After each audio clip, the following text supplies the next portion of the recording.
ਜੇ 1 ਲੱਖ ਰੁਪਏ ਦੇ ਹਿਸਾਬ ਨਾਲ ਲੇਖਾ ਕਰੀਏ ਤਾਂ 655 ਕਰੋੜ 33 ਲੱਖ ਰੁਪਏ ਹਰ ਸਾਲ ਠੇਕਾ ਦੇਣਾ ਪਊ ਸਰਕਾਰ ਦੇ ਖਜ਼ਾਨੇ 'ਚ ਤਾਂ ਧੇਲਾ ਨਹੀਂ। ਘੱਟੋ ਘੱਟ 1 ਲੱਖ ਕਰੋੜ ਰੁਪਏ ਦਾ ਇਹ ਵੱਡਾ ਫਰਾਡ ਹੋਣ ਵਾਲਾ ਪੰਜਾਬ। 1 ਲੱਖ ਕਰੋੜ ਰੁਪਏ ਦਾ ਫਰਾਡ ਹੈ, ਇਦੋਂ ਘੱਟ ਹੈ ਨਹੀਂ। ਜੋ ਅੰਦਰੋਂ ਗੱਲ ਆ ਰਹੀ ਹੈ ਉਹ ਇਹ ਹੈ ਵੀ ਇਹਨੂੰ ਇੱਕ ਲੈਂਡ ਬੈਂਕ ਬਣਾ ਕੇ ਕਿਸੇ ਫਾਈਨੈਂਸ਼ੀਅਲ ਇੰਸਟੀਟਿਊਸ਼ਨ ਤੋਂ ਲੋਨ ਲੈਣਗੇ।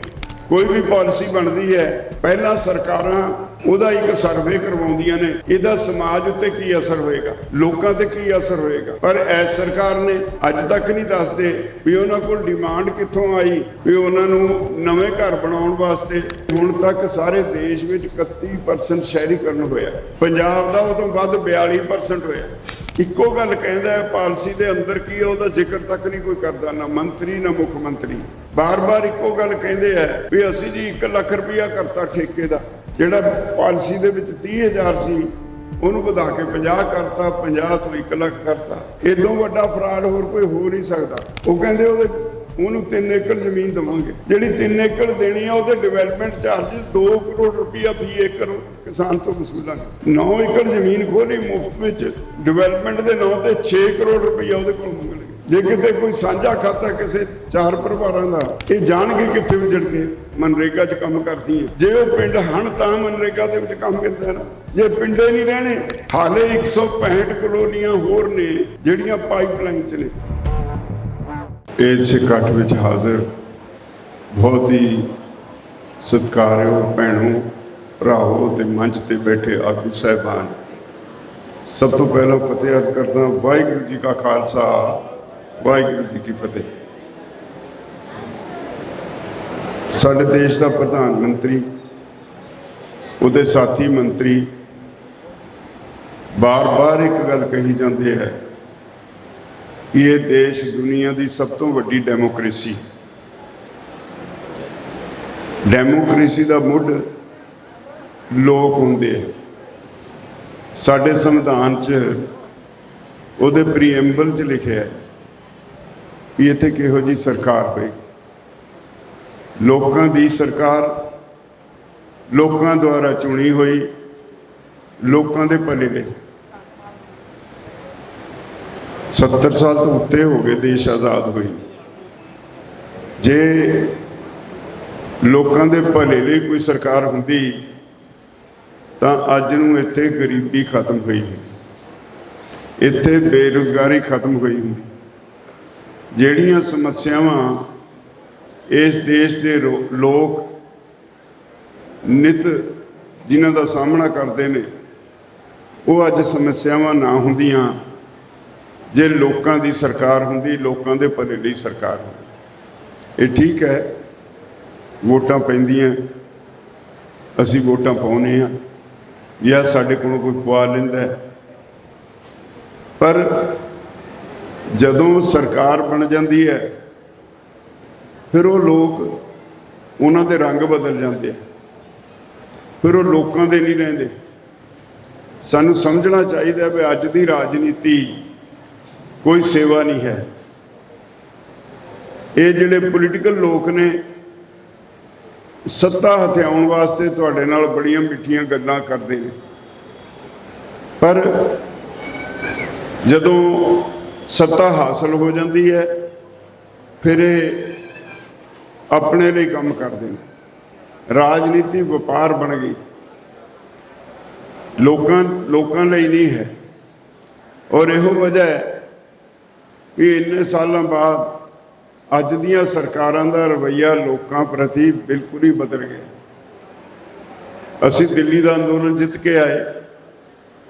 ਅਸਲ ਕਹਾਣੀ ਜਿਹੜੀ ਸੀ ਉਹਦੇ ਪਿੱਛੇ 3 ਕਾਨੂੰਨਾਂ ਦੇ ਪਿੱਛੇ ਖੇਤੀ ਕਾਰਪੋਰੇਟ ਘਰਾਣਿਆਂ ਦੇ ਹੱਥ ਦੇਣ ਦੀ ਖੇਡ ਸੀ। ਅਸੀਂ ਸਾਰੇ ਪੰਜਾਬ ਦਾ ਸਾਰਾ ਹਰ ਭਾਈਚਾਰਾ ਉਸ ਅੰਦੋਲਨ ਵਿੱਚ ਕੁੱਦਿਆ। ਅਸਲ ਵਿੱਚ ਉਹ ਅੰਦੋਲਨ ਮੋਹਰੀ ਹੋ ਕੇ ਪੰਜਾਬ ਨੇ ਹੀ ਲੜਿਆ। ਠੀਕ ਹੈ, ਕੁਝ ਹਰਿਆਣੇ ਦੇ ਲੋਕ ਵੀ ਸਨ, ਕੁਝ ਯੂਪੀ ਦੇ ਸਨ, ਰਾਜਸਥਾਨ ਦੇ ਸਨ, ਦੂਜੀਆਂ ਸਟੇਟਾਂ ਤੋਂ ਥੋੜ੍ਹੇ ਬਹੁਤ ਲੋਕ ਆਉਂਦੇ ਸੀ। ਉਹਨਾਂ ਨੇ ਜਿਸ ਸਿਰ ਨਾਲ, ਜਿਸ ਡਿਸਿਪਲਿਨ ਨਾਲ ਸ਼ਾਂਤਮਈ ਰਹਿ ਕੇ ਮੋਰਚਾ ਲੜਿਆ, ਸਰਕਾਰ ਨੂੰ ਕਾਨੂੰਨ ਵੀ ਵਾਪਸ ਲੈਣੇ ਪਏ ਤੇ ਪ੍ਰਧਾਨ ਮੰਤਰੀ ਨੂੰ ਮਾਫੀ ਵੀ ਮੰਗਣੀ ਪਈ, ਪਰ ਉਹਨਾਂ ਦੀਆਂ ਆਦਤਾਂ ਹਾਲੇ ਵੀ ਨਹੀਂ ਬਦਲੀਆਂ। ਪਿਛਲੇ ਦਿਨੀ ਇੱਕ ਵਾਰ ਫੇਰ ਹਮਲਾ ਕਰਨ ਦੀ ਕੋਸ਼ਿਸ਼ ਕੀਤੀ ਕੇਂਦਰ ਸਰਕਾਰ ਨੇ। ਨਵਾਂ ਮੰਡੀਕਰਨ ਦਾ ਖੜਾ ਬਣਾ ਕੇ ਭੇਜਿਆ ਗਿਆ। ਤੁਸੀਂ ਜਾਗਰੂਕ ਸੀ, ਪੰਜਾਬ ਦੀ ਸਰਕਾਰ ਨੂੰ ਮਜਬੂਰ ਕੀਤਾ, ਉਹ ਵਿਧਾਨ ਸਭਾ 'ਚ ਰੱਦ ਕਰਨਾ ਪਿਆ ਸਰਕਾਰ। ਹਾਲੇ ਵੀ ਉਹ ਮਨੋ ਸਾਫ਼ ਨਹੀਂ। ਅੱਜ ਲੈਂਡ ਪੂਲਿੰਗ ਦੀ ਨੀਤੀ ਨਾਲ ਪੰਜਾਬ ਨੂੰ ਉਜਾੜਨ ਦਾ ਮਨ ਬਣਾ ਲਿਆ ਸਰਕਾਰ ਨੇ। ਠੀਕ ਹੈ, ਜ਼ਮੀਨ ਤਾਂ ਜਾਂਦੀ ਹੀ ਹੈ, ਪਰ ਇਹਦੇ ਨਾਲ ਜਦੋਂ ਪਿੰਡਾਂ ਦੇ ਪਿੰਡ ਉਜੜਨਗੇ, ਜਦੋਂ ਵੱਡੀ ਗਿਣਤੀ ਵਿੱਚ ਪਿੰਡਾਂ 'ਚੋਂ ਪਲਾਇਨ ਹੋਏਗਾ, ਉਹ ਲੋਕ ਬੇਰੁਜ਼ਗਾਰ ਹੋਣਗੇ, ਨਵੇਂ ਜਗ੍ਹਾ ਜਾ ਕੇ ਕਿਵੇਂ ਸੈਟਲ ਹੋਣਗੇ, ਇਸ ਸਵਾਲ ਤੇ ਸਰਕਾਰ ਨੇ ਅੱਜ ਤੱਕ ਕੋਈ ਜਵਾਬ ਨਹੀਂ ਦਿੱਤਾ। ਕੋਈ ਵੀ ਪਾਲਿਸੀ ਬਣਦੀ ਹੈ, ਪਹਿਲਾਂ ਸਰਕਾਰਾਂ ਉਹਦਾ ਇੱਕ ਸਰਵੇ ਕਰਵਾਉਂਦੀਆਂ ਨੇ, ਇਹਦਾ ਸਮਾਜ ਉੱਤੇ ਕੀ ਅਸਰ ਹੋਏਗਾ, ਲੋਕਾਂ ਤੇ ਕੀ ਅਸਰ ਹੋਏਗਾ। ਪਰ ਐਸ ਸਰਕਾਰ ਨੇ ਅੱਜ ਤੱਕ ਨਹੀਂ ਦੱਸਦੇ ਵੀ ਉਹਨਾਂ ਕੋਲ ਡਿਮਾਂਡ ਕਿੱਥੋਂ ਆਈ ਵੀ ਉਹਨਾਂ ਨੂੰ ਨਵੇਂ ਘਰ ਬਣਾਉਣ ਵਾਸਤੇ ਜ਼ਮੀਨ ਲੋਕਾਂ ਦੀ ਖੋਣੀ ਪੈ ਗਈ। ਅਸਲੀਅਤ ਇਹੀ ਹੈ। ਸਰਕਾਰੀ ਅੰਕੜੇ ਗਵਾਹ ਨੇ ਬਈ ਹੁਣ ਤੱਕ ਸਾਰੇ ਦੇਸ਼ ਵਿੱਚ 31% ਸ਼ਹਿਰੀਕਰਨ ਹੋਇਆ, ਪੰਜਾਬ ਦਾ ਉਹ ਤੋਂ ਵੱਧ 42% ਹੋਇਆ। ਤੁਸੀਂ ਲੁਧਿਆਣੇ ਦੇ ਨੇੜੇ ਬੈਠੇ ਹੋ, ਇੱਕ ਗੱਲ ਦਾ ਤੁਹਾਨੂੰ ਅਹਿਸਾਸ ਹੋਏਗਾ, ਕੋਈ 40 ਕੁ ਪਿੰਡਾਂ ਨੂੰ ਲੁਧਿਆਣਾ ਹੁਣ ਤੱਕ ਖਾ ਚੁੱਕਾ ਹੈ, ਔਰ ਉਹ 40 ਪਿੰਡਾਂ ਦਾ ਕਿਤੇ ਨਾਮੋ ਨਿਸ਼ਾਨ ਨਹੀਂ, ਨਾ ਨਕਸ਼ੇ ਤੇ, ਨਾ ਉਹਦਾ ਕੋਈ ਜ਼ਿਕਰ ਤੱਕ ਕਰਦਾ।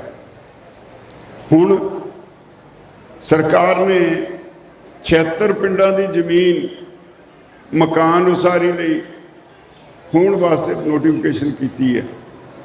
40 ਕੁ ਪਿੰਡ ਨੇ ਜਿਨ੍ਹਾਂ ਲਈ ਤੁਹਾਡੇ ਲੁਧਿਆਣੇ ਜ਼ਿਲ੍ਹੇ 'ਚ ਇੰਡਸਟਰੀ ਦੇ ਨਾਂ ਤੇ ਖੋਣ ਦਾ ਫੈਸਲਾ ਕੀਤਾ ਹੈ।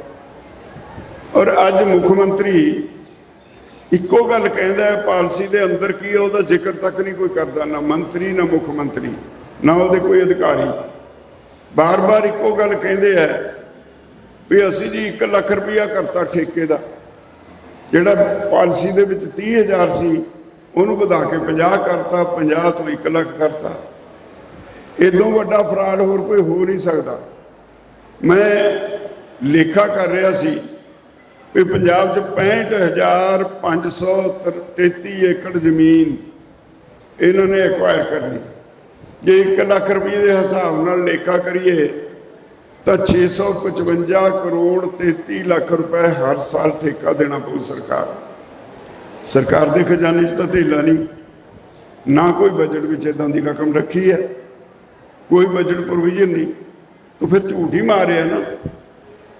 ਔਰ ਮੈਨੂੰ ਬਹੁਤ ਸਾਰੇ ਲੋਕ ਮਿਲਦੇ ਨੇ ਜਿਹੜਾ ਇਹ ਤੋਂ ਪਹਿਲਾਂ, ਇਸ ਪਾਲਿਸੀ ਤੋਂ ਪਹਿਲਾਂ 20 ਸਾਲ ਪਹਿਲਾਂ ਜਿਨ੍ਹਾਂ ਦੀ ਜ਼ਮੀਨ ਮੋਹਾਲੀ ਦੇ ਵਿੱਚ ਲੋਕਾਂ ਦੀ ਖੋਹੀ ਗਈ, ਉਹਨਾਂ ਨੂੰ ਕਿਹਾ ਗਿਆ ਤੁਹਾਨੂੰ ਪਲਾਟ ਦੇਵਾਂਗੇ, ਪਤਾ ਨਹੀਂ ਉਹ ਪਲਾਟ ਕਿੱਥੇ ਨੇ, ਉਹਨਾਂ ਨੂੰ ਕਿਤੇ ਨਿਸ਼ਾਨਦੇਹੀ ਨਹੀਂ ਦਿੰਦੇ, ਨਾ ਕੋਈ ਉਹਦਾ ਜ਼ਿਕਰ ਕਰਦਾ, ਉਹਨਾਂ ਦੀ ਕੋਈ ਤਸੱਲੀ ਨਹੀਂ ਕਰਾਉਂਦਾ। ਔਰ ਆ ਹੁਣ ਤਾਂ ਜਿਹੜੀ 2013 ਵਿੱਚ ਡਾਕਟਰ ਮਨਮੋਹਨ ਸਿੰਘ ਨੇ ਇੱਕ ਪਾਲਿਸੀ ਜਾਰੀ ਕੀਤੀ ਸੀ, ਉਹਦੇ ਵਿੱਚ ਤਾਂ ਇਹ ਸੀ ਭਈ ਜਿਹੜੇ ਕਿਸਾਨ ਦੀ ਜ਼ਮੀਨ ਅਸੀਂ ਲਵਾਂਗੇ ਉਹਨੂੰ ਮਾਰਕੀਟ ਰੇਟ ਨਾਲੋਂ 4 ਗੁਣਾ ਰੇਟ ਦੇਵਾਂਗੇ, ਤੇ ਕਿਉਂਕਿ ਉਹਨੂੰ ਉੱਜੜ ਕੇ ਕਿਤੇ ਹੋਰ ਜਾਣਾ ਪਏਗਾ, ਇੰਨਾ ਹੀ ਉਹਨੂੰ ਉਜਾੜਾ ਭੱਤਾ ਦੇਵਾਂਗੇ। ਇਹਨਾਂ ਨੇ ਤਾਂ ਸਾਰਾ ਹੀ ਭੋਗ ਪਾਤਾ, ਕਿਸੇ ਨੂੰ ਕੁਝ ਦੇਣਾ ਹੀ ਨਹੀਂ। ਸਗੋਂ ਉਲਟਾ ਕੀ ਹੈ, ਜਿਹੜੇ ਕਿਸਾਨ ਦੇ ਕੋਈ 9 ਏਕੜ ਜ਼ਮੀਨ ਆ ਗਈ, ਕਿ ਟੇਬਲ ਬਣਾਇਆ, ਉਹ ਕਹਿੰਦੇ ਉਹਨੂੰ 3 ਏਕੜ ਜ਼ਮੀਨ ਦੇਵਾਂਗੇ। ਜਿਹੜੀ 3 ਏਕੜ ਦੇਣੀ ਆ ਉਹਦੇ ਡਿਵੈਲਪਮੈਂਟ ਚਾਰਜਿਸ 2 ਕਰੋੜ ਰੁਪਈਆ ਫੀ ਏਕੜ ਕਿਸਾਨ ਤੋਂ ਵਸੂਲਾਂਗੇ। 9 ਏਕੜ ਜ਼ਮੀਨ ਖੋਲੀ ਮੁਫਤ ਵਿੱਚ, ਡਿਵੈਲਪਮੈਂਟ ਦੇ ਨਾਂ ਤੇ 6 ਕਰੋੜ ਰੁਪਈਆ ਉਹਦੇ ਕੋਲ ਮੰਗਣਗੇ। ਜੇ ਕਿਤੇ ਕੋਈ ਸਾਂਝਾ ਖਾਤਾ ਕਿਸੇ 4 ਪਰਿਵਾਰਾਂ ਦਾ, ਉਹਨਾਂ ਦੀ 50 ਏਕੜ ਜ਼ਮੀਨ ਲੈ ਲਈ, ਉਹਨਾਂ ਨੂੰ 30 ਦੇਣਗੇ। ਕਹਿੰਦੇ 30 ਏਕੜ ਦਾ 60 ਕਰੋੜ ਰੁਪਈਆ ਡਿਵੈਲਪਮੈਂਟ ਚਾਰजेस ਕਿਸਾਨ ਦਊ। ਜ਼ਮੀਨ ਵੀ ਖੋਲੀ, ਡਿਵੈਲਪਮੈਂਟ ਵਾਸਤੇ ਪੈਸੇ ਵੀ ਦਊ। ਚਲੋ ਇਹ ਤੋਂ ਵੀ ਅੱਗੇ ਜਿਹੜੇ 116 ਪਿੰਡ ਉੱਜੜਨਗੇ, ਤੁਸੀਂ ਕੋਈ ਸਰਵੇ ਕਰਾਇਆ ਉੱਥੇ ਤੇ ਲੋਕਾਂ ਤੇ ਕੀ ਅਸਰ ਹੋਏਗਾ? ਇਹ ਜਾਣਗੇ ਕਿੱਥੇ ਉੱਜੜ ਕੇ? ਆ ਸਾਡੇ ਭੈਣਾਂ ਬੈਠੀਆਂ ਨੇ ਮਨਰੇਗਾ 'ਚ ਕੰਮ ਕਰਦੀਆਂ, ਜੇ ਉਹ ਪਿੰਡ ਹਨ ਤਾਂ ਮਨਰੇਗਾ ਦੇ ਵਿੱਚ ਕੰਮ ਮਿਲਦਾ ਨਾ, ਜੇ ਪਿੰਡੇ ਨਹੀਂ ਰਹਿਣੇ। ਹਾਲੇ 165 ਕਲੋਨੀਆਂ ਹੋਰ ਨੇ ਜਿਹੜੀਆਂ ਪਾਈਪਲਾਈਨ 'ਚ ਨੇ। ਆ ਜਿਹੜਾ ਹੁਣ ਤੱਕ ਨੋਟੀਫਿਕੇਸ਼ਨ ਹੋਈ ਹੈ, ਇਹਦਾ ਰੌਲਾ ਪੈ ਗਿਆ, ਇਹਦੇ ਨਾਲ ਹਾਲੇ ਉਹ ਰੁਕਿਆ ਹੋਇਆ। 1.5 ਲੱਖ ਏਕੜ ਜ਼ਮੀਨ ਪੰਜਾਬ ਦੀ ਉਹ ਜ਼ਬਰਦਸਤੀ ਖੋਹਣਾ ਚਾਹੁੰਦੇ ਨੇ, ਔਰ ਫਿਰ ਸਾਨੂੰ ਮੂਰਖ ਬਣਾਉਣਾ ਚਾਹੁੰਦੇ ਨੇ। ਜੋ ਅੰਦਰੋਂ ਗੱਲ ਆ ਰਹੀ ਹੈ ਉਹ ਇਹ ਹੈ ਵੀ ਇਹਨੂੰ ਇੱਕ ਲੈਂਡ ਬੈਂਕ ਬਣਾ ਕੇ ਕਿਸੇ ਫਾਈਨੈਂਸ਼ੀਅਲ ਇੰਸਟੀਟਿਊਸ਼ਨ ਤੋਂ ਲੋਨ ਲੈਣਗੇ। ਉਹ ਲੋਨ ਨਾਲ ਜਦੋਂ ਵੋਟਾਂ ਆਉਣਗੀਆਂ 6 ਮਹੀਨੇ ਪਹਿਲਾਂ ਬੀਬੀਆਂ ਨੂੰ 1000 ਰੁਪਇਆ ਦੇਣਗੇ, ਜਿਹੜਾ ਕਹਿੰਦੇ ਵਾਅਦਾ ਕੀਤਾ ਹੋਇਆ। ਇੱਕ ਹੋਰ ਵੀ ਚਰਚਾ ਚੱਲਦੀ ਹੈ, ਜਿਹੜੀ ਅਸਲੀਅਤ ਲੱਗਦੀ ਹੈ, ਪਾਲਿਸੀ ਆਪਣੇ ਮੂੰਹੋਂ ਆਪ ਬੋਲਦੀ ਹੈ। ਜਦੋਂ ਬਿਨਾਂ ਪੈਸੇ ਦਿੱਤੇ, ਬਿਨਾਂ ਕਿ ਕੋਈ ਕੀਮਤ ਪਾਏ ਜ਼ਮੀਨ ਖੋਹ ਲੈਣੀ ਹੈ, ਜਦੋਂ ਡਿਵੈਲਪਮੈਂਟ ਵਾਸਤੇ ਜੇ ਵੱਡੇ ਵੱਡੇ ਬਿਲਡਰਾਂ ਨੂੰ ਇਹ ਦੇਣਗੇ, ਉਹਨਾਂ ਤੋਂ ਪੈਸੇ ਲੈਣਗੇ। ਘੱਟੋ ਘੱਟ 1 ਲੱਖ ਕਰੋੜ ਰੁਪਈਏ ਦਾ ਇਹ ਵੱਡਾ ਫਰਾਡ ਹੋਣ ਵਾਲਾ ਪੰਜਾਬ 'ਚ। 1 ਲੱਖ ਕਰੋੜ ਰੁਪਈਏ ਦਾ ਫਰਾਡ ਹੈ, ਇਹਦੋਂ ਘੱਟ ਹੈ ਨਹੀਂ। ਪਰ ਇਹ ਤੋਂ ਵੀ ਵੱਡੀ ਗੱਲ ਇਹ ਹੈ ਵੀ ਉਹ ਲੋਕ ਜਿਨ੍ਹਾਂ ਨੇ ਸ਼ਹਿਰਾਂ ਵਿੱਚ ਮਕਾਨ ਬਣਾਉਣੇ ਸੀ, ਜਿਹੜੇ ਮੁਲਾਜ਼ਮ ਤਬਕਾ ਸੀ ਪਿੰਡਾਂ ਵਿੱਚੋਂ ਸ਼ਹਿਰਾਂ 'ਚ ਗਿਆ, ਉਹਨਾਂ ਨੇ ਆਪੋ ਆਪਣੇ ਮਕਾਨ ਕਿਸੇ ਨਾ ਕਿਸੇ ਜਿੱਥੇ ਨੌਕਰੀ ਕਰਦੇ ਸੀ ਉੱਥੇ ਬਣਾ ਲਏ। ਜਿਹੜੀ ਬਿਜ਼ਨਸ ਕਮਿਊਨਿਟੀ ਸੀ, ਕੋਈ ਇੰਡਸਟਰੀ ਵਾਲੇ ਸੀ, ਉਹਨਾਂ ਨੇ ਆਪਣੇ ਨੇੜੇ ਦੇ ਸ਼ਹਿਰਾਂ 'ਚ ਮਕਾਨ ਬਣਾ ਲਏ। ਹੁਣ ਤਾਂ ਪਿੰਡਾਂ 'ਚ ਸਿਰਫ ਖੇਤੀ ਵਾਲੇ ਰਹਿ ਗਏ ਜਾਂ ਮਜ਼ਦੂਰੀ ਵਾਲੇ ਰਹਿ ਗਏ, ਉਹ ਤਾਂ ਉੱਥੇ ਹੈ ਨਹੀਂ। ਫਿਰ ਇਹ ਕਹਿੰਦੇ ਨੇ ਅਸੀਂ ਜੀ ਅਫੋਰਡੇਬਲ ਘਰ ਬਣਾ ਕੇ ਦੇਣੇ ਆ। ਅਫੋਰਡੇਬਲ ਘਰ ਕਿੰਨੇ ਕੁ ਦਾ ਕਹਿੰਦੇ ਨੇ ਭਾਈ? ਅੱਜ ਮੋਹਾਲੀ ਜਾ ਕੇ ਦੇਖ ਲਓ, ਤੁਹਾਡੇ ਲੁਧਿਆਣੇ ਦੇਖ ਲਓ, ਜਲੰਧਰ ਦੇਖ ਲਓ, ਪਟਿਆਲੇ ਦੇਖ ਲਓ, ਉੱਚੀਆਂ ਉੱਚੀਆਂ ਬਿਲਡਿੰਗਾਂ ਸਾਰੀਆਂ ਪਈਆਂ। ਉਹਨਾਂ ਦੇ ਫਲੈਟ ਜਿਹੜੇ ਨੇ ਘੱਟੋ ਘੱਟ 1 ਕਰੋੜ ਦਾ, 3 ਕਰੋੜ ਦੇ ਵੀ ਨੇ। 1 ਕਰੋੜ ਦਾ ਫਲੈਟ ਕੋਈ ਗਰੀਬ ਲੈ ਸਕੂ? ਇਹ ਅਫੋਰਡੇਬਲ ਹੈ? ਅਸਲ ਵਿੱਚ ਨਾ ਮਕਾਨ ਉਹਨਾਂ ਦੀ ਤਰਜੀਹ ਹੈ, ਨਾ ਕਿਸੇ ਨੂੰ ਮਕਾਨ ਉਹਨਾਂ ਨੇ ਬਣਾ ਕੇ ਦੇਣਾ। ਇਹ ਜ਼ਮੀਨ ਵੱਡੇ ਵੱਡੇ ਕਾਰਪੋਰੇਟ ਘਰਾਣਿਆਂ ਨੂੰ ਮੁੱਲ ਵੇਚ ਕੇ, ਹੱਥੋਂ ਹੱਥੀ ਪੈਸੇ ਲੈ ਕੇ ਉਹਨਾਂ ਨੇ ਇੱਕ ਘਪਲਾ ਕਰਨਾ, ਜਿਹਦੇ ਨਾਲ ਦੇਸ਼ ਦੀ ਰਾਜਨੀਤੀ ਵਿੱਚ ਕਹਿੰਦੇ ਜੀ ਅਸੀਂ ਨੈਸ਼ਨਲ ਪਾਰਟੀਆਂ ਸਾਰੇ ਦੇਸ਼ ਦੀ ਰਾਜਨੀਤੀ ਵਿੱਚ ਜਾ ਕੇ ਉਹ ਖਰਚੇ ਲਈ ਪੈਸੇ ਇਕੱਠੇ ਕਰਨੇ। ਤਾਂ ਬਹੁਤ ਭਿਆਨਕ ਸਮਾਂ। ਅੱਜ ਤੁਸੀਂ ਇੱਥੇ ਬੈਠੇ, ਮੈਨੂੰ ਖੁਸ਼ੀ ਹੋਈ। ਇੱਕ ਸਾਡੇ ਦਰਮਿਆਨ ਵਿੱਚ ਪੋਲੀਟੀਕਲ ਪਾਰਟੀਆਂ ਜਾਂ ਜਿਹੜੇ ਉਹਨਾਂ ਦੇ ਇੱਥੇ ਕਰਿੰਦੇ ਕੰਮ ਕਰਦੇ ਆ, ਉਹੀ ਲੋਕਾਂ ਵਿੱਚ ਆਪਸ ਵਿੱਚ ਦਫੇੜ ਪਾਉਂਦੇ ਆ। ਅਸੀਂ ਜਦੋਂ ਕਿਸਾਨ ਜਥੇਬੰਦੀਆਂ ਵਾਲੇ ਅਸੀਂ ਇਕੱਠੇ ਬੈਠਦੇ ਹਾਂ, ਸਾਨੂੰ ਮਜ਼ਦੂਰ ਦੇ ਮਸਲੇ ਵੀ ਉਨੇ ਹੀ ਅਹਿਮ ਲੱਗਦੇ ਆ ਜਿੰਨੇ ਕਿਸਾਨ ਦੇ, ਕਿਉਂਕਿ ਸਾਡੇ ਸਾਹਮਣੇ ਕੰਮ ਕਰਨ ਵਾਲੇ ਲੋਕ ਹੈ, ਚਾਹੇ ਮਜ਼ਦੂਰੀ ਕਰਕੇ ਚਾਹੇ ਖੇਤੀ ਕਰਕੇ। ਕੰਮ ਕਰਨ ਵਾਲਾ ਹੁੰਦਾ ਹੈ, ਉਹਦੀ ਇੱਕੋ ਕੈਟੇਗਰੀ ਹੁੰਦੀ ਹੈ। ਇਸ ਲਈ ਸਮਾਂ ਇਸ ਪਾਸੇ ਨੂੰ ਜਾ ਰਿਹਾ ਹੈ ਵੀ ਜੇ ਇਕੱਠੇ ਹੋ ਕੇ ਲੜ ਲਾਂਗੇ ਤਾਂ ਬਚ ਜਾਵਾਂਗੇ, ਨਹੀਂ ਭਵਿੱਖ ਬੜਾ ਮਾੜਾ ਹੈ। ਇਹ ਤਾਂ ਅੱਜ ਇੱਕ ਗੱਲ ਹੈ ਨਾ, ਲੈਂਡ ਪੂਲਿੰਗ ਪਾਲਿਸੀ, ਇਹ ਤਾਂ ਇੱਕ ਪਾਲਿਸੀ ਹੈ, ਹਾਲੇ ਹੋਰ ਪਤਾ ਨਹੀਂ ਕੀ ਕੁਛ ਆਉਣਾ ਹੈ। ਤੇ ਸਾਡੇ ਮੰਤਰੀ ਲੋਕਾਂ ਨੂੰ ਗੁੰਮਰਾਹ ਕਰੀ ਜਾਂਦੇ ਨੇ, ਉੱਥੇ ਬੁਲਾ ਕੇ ਆਪਣੇ ਪਾਰਟੀ ਦੇ ਵਰਕਰ ਉਹਨਾਂ ਨੂੰ ਕਹੀ ਜਾਂਦੇ ਨੇ ਜਾ ਕੇ ਕਹੋ ਪਿੰਡਾਂ 'ਚ ਵੀ ਸਾਡੀ ਵੀ ਜ਼ਮੀਨ ਆਈ ਹੈ, ਉਹਨਾਂ ਦੀ ਆਈ ਕੋਈ ਨਹੀਂ, ਸਾਡੀ ਵੀ ਜ਼ਮੀਨ ਆਈ ਹੈ ਤਾਂ ਬਹੁਤ ਫਾਇਦੇਮੰਦ ਹੈ ਜੀ, ਤੁਸੀਂ ਬਹੁਤ ਅਮੀਰ ਹੋ ਜਾਓਗੇ। ਮੈਂ ਇਸੇ ਲਈ ਕੱਲ੍ਹ ਕਿਹਾ ਵੀ ਚਲੋ ਤੁਸੀਂ ਕਹਿੰਦੇ ਹੁੰਦੇ ਸੀ ਵੀ ਜਿਹੜੇ ਸਾਡੇ MLA ਨੇ ਗਰੀਬ ਘਰਾਂ ਦੇ ਮੁੰਡੇ ਹੈ, ਪਹਿਲਾਂ ਉਹਨਾਂ ਦੀ ਗਰੀਬੀ ਦੂਰ ਕਰੋ, ਉਹਨਾਂ ਦੀ ਜ਼ਮੀਨ ਲੈ ਲਓ, ਫਿਰ ਉਹਨਾਂ ਦੇ ਰਿਸ਼ਤੇਦਾਰਾਂ ਦੀ ਜ਼ਮੀਨ ਲੈ ਲਓ, ਉਹਨਾਂ ਦੀ ਗਰੀਬੀ ਦੂਰ ਕਰੋ, ਉਹਨਾਂ ਨੂੰ ਕਰੋੜਪਤੀ ਬਣਾਓ ਸਭ ਤੋਂ ਪਹਿਲਾਂ, ਉਹਦੇ ਬਾਅਦ ਫਿਰ ਦੇਖਾਂਗੇ ਵੀ ਕਿੰਨੀ ਕੁ ਲੋੜ ਹੈ। ਜਿੰਨੀ ਜ਼ਮੀਨ ਇਹਨਾਂ ਨੇ ਅੱਜ ਖੋਹਣ ਦਾ ਫੈਸਲਾ ਕੀਤਾ ਹੈ, 100 ਸਾਲ ਡਿਵੈਲਪ ਨਹੀਂ ਹੋਣੀ। ਮੋਹਾਲੀ 45 ਸਾਲ ਹੋ ਗਏ, ਹਾਲੇ ਅੱਧਾ ਖਾਲੀ ਪਿਆ। ਜ਼ਮੀਨ ਜ਼ਰੂਰ ਖੋਹ ਲਈ। ਚੰਡੀਗੜ੍ਹ 28,170 ਏਕੜ 'ਚ ਵਸਿਆ। ਸੰਨ 55 'ਚ ਐਕਵਾਇਰ ਕੀਤੀ ਸੀ ਸਰਕਾਰ ਨੇ। ਉੱਥੇ ਪਾਣੀ ਨਹੀਂ ਸੀ ਧਰਤੀ ਹੇਠਾਂ, ਜ਼ਮੀਨ ਉਪਜਾਊ ਨਹੀਂ ਸੀ, ਉੱਥੇ ਧਰਤੀ ਦੇ ਵਿੱਚ ਰੋਡ ਸੀ। ਉੱਥੇ ਉਹਨਾਂ ਨੇ ਸ਼ਹਿਰ ਵਸਾਇਆ ਇਹ ਦੇਖ ਕੇ ਵੀ ਉਪਜਾਊ ਜ਼ਮੀਨ ਨਹੀਂ ਹੈ।